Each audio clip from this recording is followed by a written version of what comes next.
going with it. PJ Net Live. It is Thursday night, January 16th, and we are welcoming Andy Clapp. He is standing by in our green room. Cameras on, recording, streaming live. We will switch to Studio 6 in 5, 4, 3, 2, 1. Well, welcome to PJ Net Live. It is Thursday night, and tonight we are going to bring someone who's actually been here a couple of times. But in the previous occasions, Andy Clapp was here substituting for somebody. But tonight is the first night where he's here because he wants to be here. He has topics he wants to share. And I can't wait to bring him on the screen. But right now, look at that beautiful North Carolina forest. I'm sure that's what it looks like this time of year, right, Andy? Maybe not. Maybe not. I airbrushed out the snow. Okay.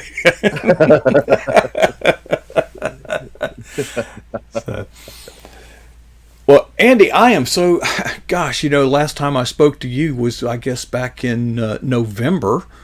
And the time before that, it was August. So I've actually spoken to you in person twice. So, but I feel like I've known you a lot longer than that. Folks, in the way of introduction, if you don't know Andy, Andy Clapp is many things. But first and foremost, well, he's a husband first and foremost. But he's also pastor of the Mount Zion Baptist Church. And now, what's that? Well, that is a church out in the country, beautiful country, that I've been there because it is the host of the North Carolina Christian Writers Conference. Now, there's got to be a story there because there's a lot of places they could have chosen. But, Andy, your church is host. What happened? Yeah, this will be our third year hosting the conference. It's something that we look forward to every year. I'm honored to be the pastor at Mount Zion, but also I'm honored to be a part of the work that goes on with Serious Writer. A few years ago, my agent Kyle called me, and he said, "I'm interested in doing a conference in North Carolina. How big's your church?" And so we started from there, looking at could we house it, what could God do through it, and it's been amazing. It has been absolutely amazing. It's a chance for us to open up the doors and take care of those who are really trying to make an impact in the world. For folks like Kyle and Bethany and all those who are the heads of the conference, they're pouring into the lives of these writers. But also these writers, we get to encourage them for a few days. And it's something that we have enjoyed doing. This, like I said, this will be our third year of doing it. And it's something I look forward to. I love having writers from all over the country come in. We have them come in from the other year. It was, I think it was 15 different states. And just getting that chance to spend time with them, show them the love of Christ through who we are, and just love on them. And it's an amazing experience every year. It truly is. And, Andy, you're a writer and Kyle is your agent, so I can see that you would like the idea, but then you had to carry this idea to your congregation. How did they warm up to it? Any pushback? No, they're very open. We believe in looking at ministry a little bit differently. Yes, and the reason being is that they hired you. Yeah, tell me about it. But you look at what ministry has looked like, and it's basically kept the same form, just with a little different packaging for the last 30 years. And I'm not going to say it's completely ineffective, but there's parts of it that need to be changed, and other ministries that can be utilized. And the Writers Conference was one of those ministries. So I took it to the deacons, and they were on board with it. And the next thing you know, we took it to the congregation, and people were flooding in to help. In fact, we've had at times to tell people that we had too many people volunteering because if we get too many of us in the way, there's not enough room for everybody. But they're excited about it. They love doing it. And to be honest with you, it is another way that my church shows how much they care about me and they love me because they know I'm passionate about this, and therefore they are very passionate about it. And now they look forward to it every year because they know they're going to see Kyle, Bethany, Michelle, Dale, all these folks year after year after year, and they look forward to seeing them. Well, I'm impressed because it's not a large church. I don't know what your typical Sunday attendance is, but give me an idea. We've got 200 on roll. We run about 140 to 160. Folks, and it fluctuates, you know. Yeah, but by any measure, that's not a large church. That's not a mega church. That's a country church. That's a one horse town, stained glass window first downtown First Baptist type thing in rural Georgia or North Florida, like where I'm from. But yet people come in from all over 15 different states, and here's the difference that I see, Andy. So many churches are inwardly focused. Y'all come, y'all come, y'all come, but they're not projecting outwards. Now what's happening in the church, that's all fine and good. It is. Mm-hmm. I call it caged Christianity. But your church is different in that you are exporting the gospel through these Christian writers. You nurture them, and they go out, and then their writings go out, and it's a way to have a worldwide impact from a place that if the nearest town is how far? We're probably about 13, 14 miles from Burlington. Yeah. Most people don't even know where that is. I didn't know. 20 miles from Greensboro. But you know what, Coach? I look at it like Bethlehem. Mm-hmm. Mm-hmm. Could the Lord have come to a bigger city? Of course. But the thing is that it was in Bethlehem, this small place outside the city limits of Jerusalem that most people would have thought of as an afterthought, and God said, you know what, this is a great place for my son to come into the world. I think so often we have the American mentality of it's all about the size and all of that, when really it's about the Spirit of God. If His finger is on it, watch out, watch what He can do with it. And that's what we've experienced in so many different ways, not just with the conference, but with a ton of ministries.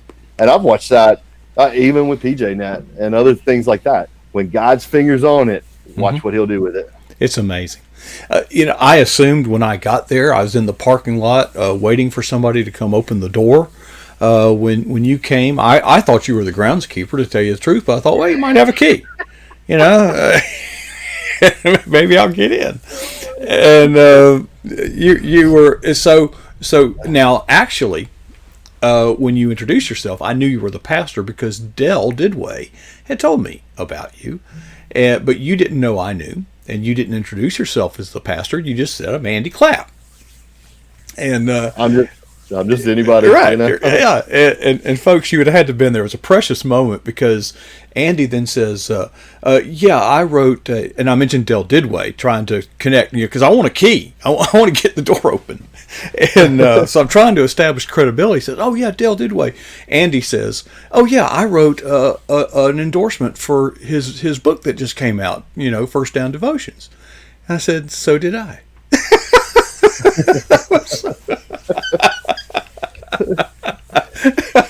I've always said, Coach, God has a sense of humor, and He had a really big sense of humor when He made me a pastor.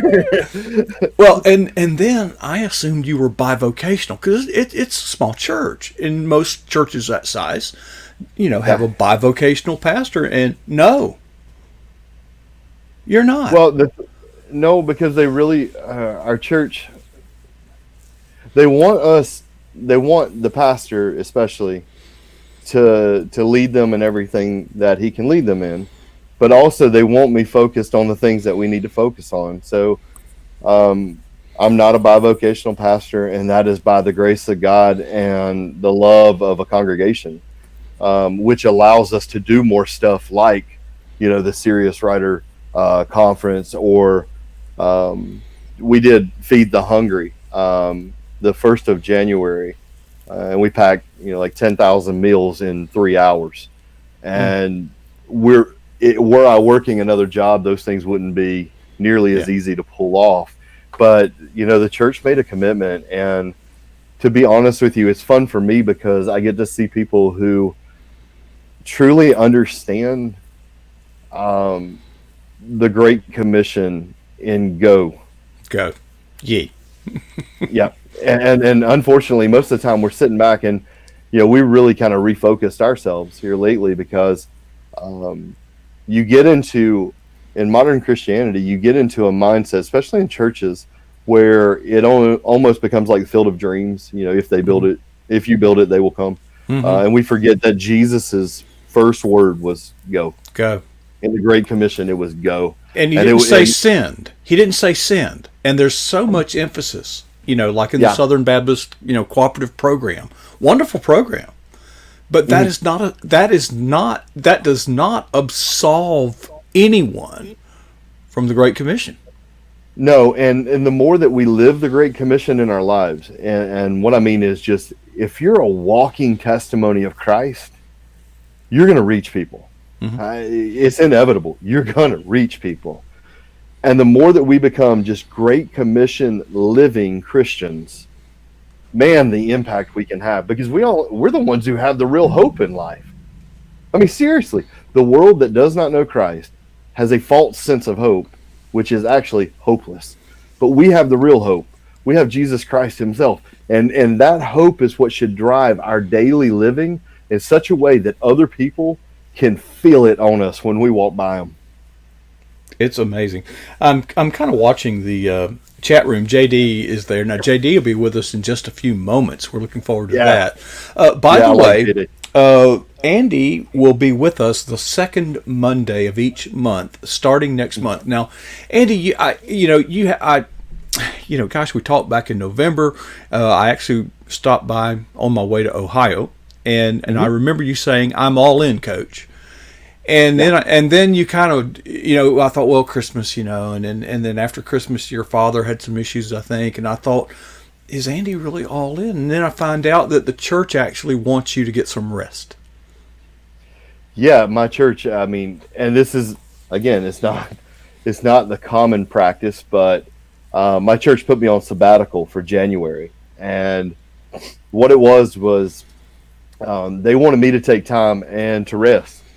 The life of a pastor and father and husband and all those things, it can get to be a little bit overwhelming. And what they wanted to do, and what they did was they said, just take the month of January off and get away from everything and just reconnect with God, spend time with your wife, with your kids.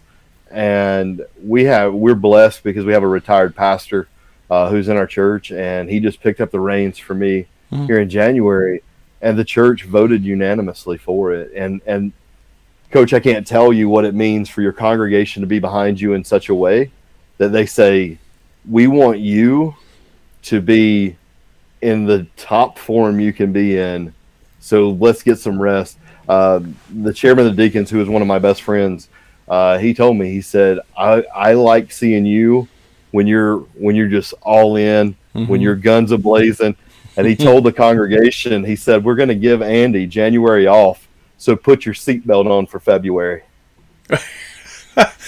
I believe him. I also know that sabbatical is an Old Testament. I don't think it's a command. It's a command. It's not a commandment, but it's based on the Sabbath, which is seventh, which is the day the Lord rested. Now, I don't think the Lord was tired, but we do get tired. Well, and he even said, if you read, Exodus, when you read the Ten Commandments, Coach, he said that the seventh day was to be a day set aside for rest. But also, when he said that, he mentions, he said, for it was on the seventh day that the Lord himself rested in creation. What he was telling us is, this is my blueprint. Don't stray away from it. Yeah. The problem I had, I strayed away from it. And I mean, I'm not gonna lie about it, because just because you're a pastor, you ain't perfect, and I ain't perfect. And what had happened was, I started looking at my calendar, and I was working 30 days out of the month. Okay, there are things that suffer when we don't rest. Your marriage will suffer. Your relationship with your kids will suffer. Your own personal well-being will suffer. And your personal relationship with God will suffer. And I began to understand that, especially after the first 4 or 5 days of the sabbatical. The first 4 or 5 days, it was weird. It was completely weird. Because I don't even really like taking a vacation. But after about 6 and 7 days, I was like, okay, I understand now why.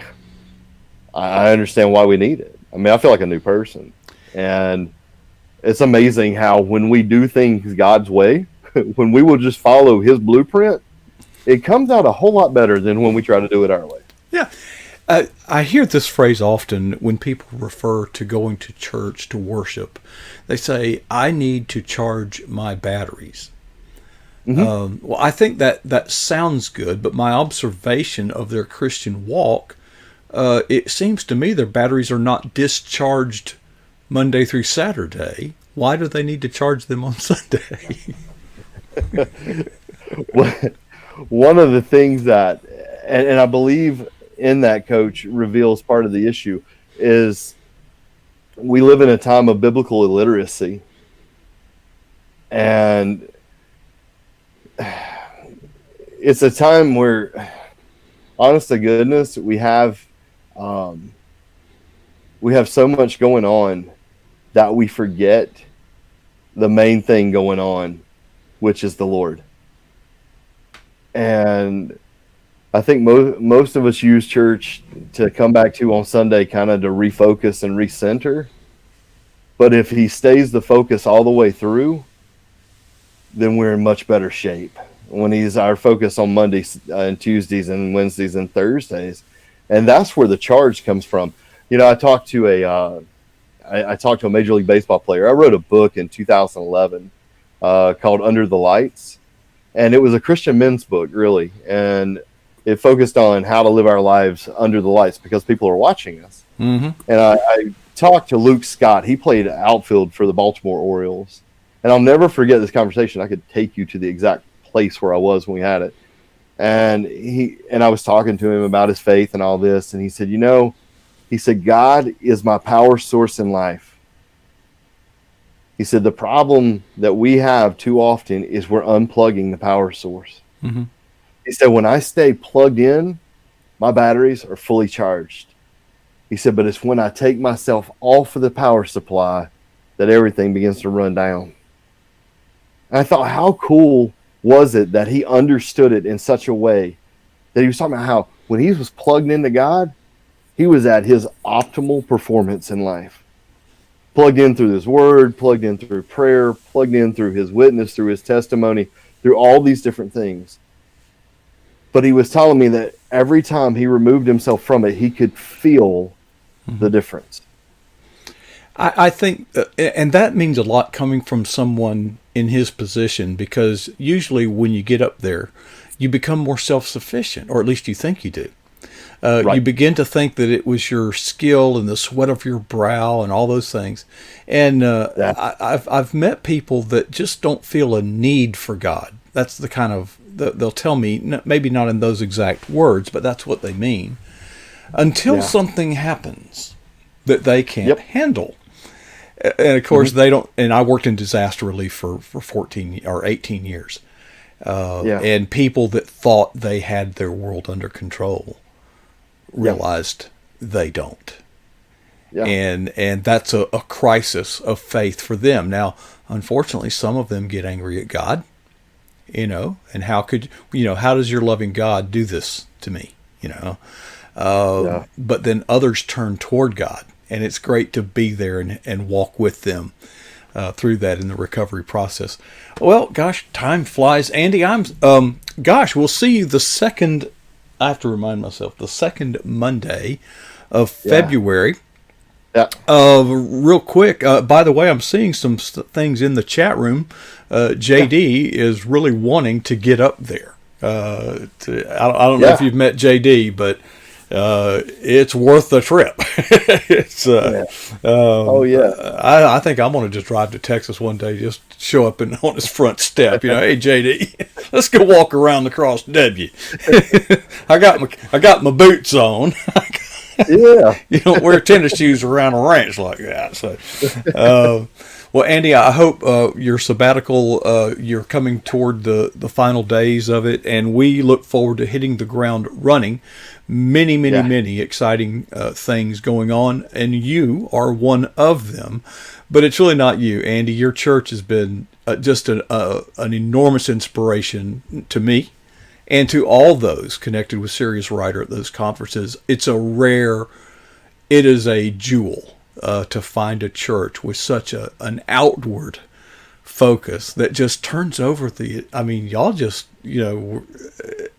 and you're there not in a suit and tie. You're there as a servant, folks. When I'd see Andy, you'd hardly recognize him, because he hadn't shaved, But he's there first thing, getting the doors open. Oh, it's an amazing time. It was truly, Del Didway actually interviewed me for one of his blogs afterwards. That was truly, Andy, a life-changing event for me and for PJNet. We were floundering, Andy, and gosh, we got to go. But Andy, I promise you that we were struggling, trying to find our direction. But as soon as God connected us at your church, at your congregation, the doors, they didn't just open, they swung off the hinges. And we are enjoying the harvest and the fruit of that right now. Andy, thank you so much. And we will look. Thankful. We're thankful to be God's, chosen by God to do something, that he uses us. Praise God for all of it, All right. Well, Andy, we'll see you the second Monday of February, according to my calendar. That will be the 10th of February, not too far down the road. So we look forward to seeing you then, Andy. Thanks for sharing with us tonight. Thank you. All righty. Folks, 20 minutes goes awful fast with folks like Andy Clapp, but you think that was fast? Wait till you see J.D. Wininger in about 10 minutes. I have got to quickly disassemble everything and reassemble these parts and get ready for J.D. Wininger. And before I leave, I want to ask you a couple of questions. Number one, what's the boldest thing you've ever done for Christ? Ask yourself that. And then ask yourself this. When was that? Never be satisfied with either answer.